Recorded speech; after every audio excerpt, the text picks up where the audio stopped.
In every story you've ever heard, the action took place somewhere, and that place is called the setting.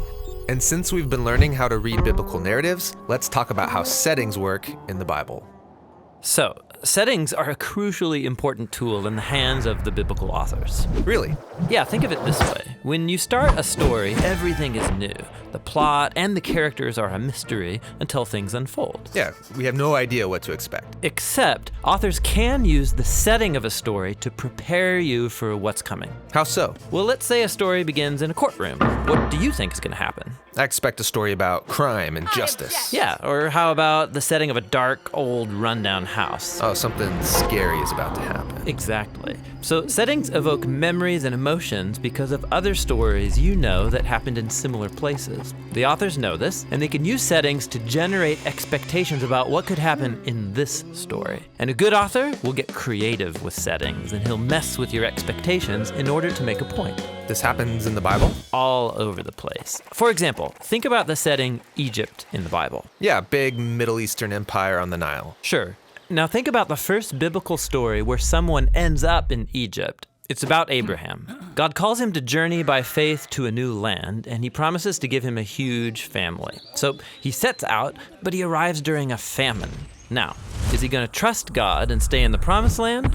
Or will he leave the land and go look for food on his own? Yeah, Abraham leaves and goes down to Egypt. And there, in Egypt, things go downhill fast. Abraham denies that Sarah is his wife to save his own neck, and then Pharaoh tries to marry her for himself. Okay, first impression of Egypt, not a great place to visit. But God then rescues them. He strikes Egypt with plagues, and so Pharaoh relents and sends Abraham away with loads of wealth. So, what do we learn about Egypt as a setting from this story? It's the place people end up because of stupid decisions, but it's also a place where God comes and rescues his people.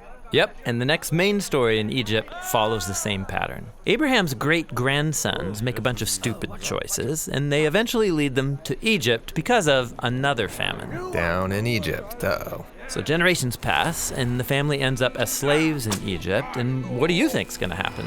God's gonna send some plagues and rescue his people. It's like he saw it coming. After the Israelites get back to the Promised Land, God tells them to never go back to Egypt for any reason. It's the place of trouble and oppression. So when future biblical characters go to Egypt, I'm supposed to cringe. Right. Like Solomon, at the peak of his wealth and power, he married the king of Egypt's daughter, and then he started sending Israelites there to import Egyptian stallions. And then, a generation later, that alliance goes bad. Egypt oppresses Israel all over again. So biblical settings carry with them all these memories of previous stories, which create expectation. Yeah, it's a brilliant literary device to infuse stories with meaning. Now, biblical authors, they're brilliant. They can build up your expectations, but also creatively mess with them. Like how? Egypt's a perfect example. In the Gospel of Matthew, when Jesus is born, his family flees to Egypt. Uh-oh, so this is a problem. You would think so, but pay attention. Instead of Egypt being the bad place, it's the place of safety. Because who are they fleeing from? King Herod, who is behaving exactly like Pharaoh did, but he rules Jerusalem, not Egypt. Matthew is messing with me to show how Jerusalem has become Egypt. Exactly. You can find these kinds of patterns in many different biblical settings. Babylon, Moab, the wilderness, Bethlehem.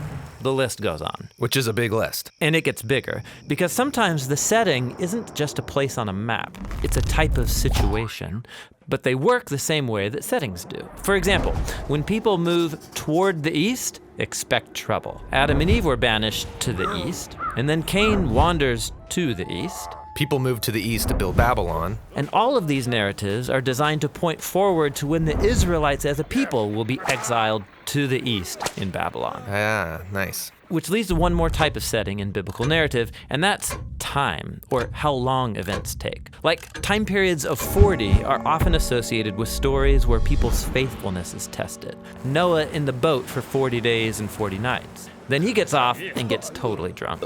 The Israelites got impatient during their 40 days of waiting for Moses on Mount Sinai, so they made the golden calf.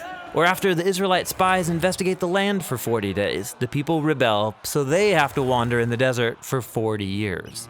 But then there's the story of Jesus, who was tested in the desert for 40 days, and he reverses the expectation. He overcomes the test. Exactly. Across the whole Bible, places, situations, and time periods become full of meaning by evoking memories and setting expectations. And the New Testament authors reuse all of these settings to show how Jesus is the one carrying our world from the garden, out of Egypt and the wilderness, and into the new creation.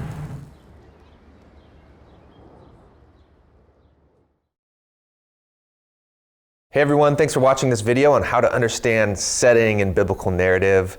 We hope you enjoyed it. We make lots of other videos in this series, How to Read the Bible. Check them out here on YouTube. The Bible Project is a non-profit, crowd-funded animation studio, which means you can join us and help us make more videos in the future. You can learn more at thebibleproject.com.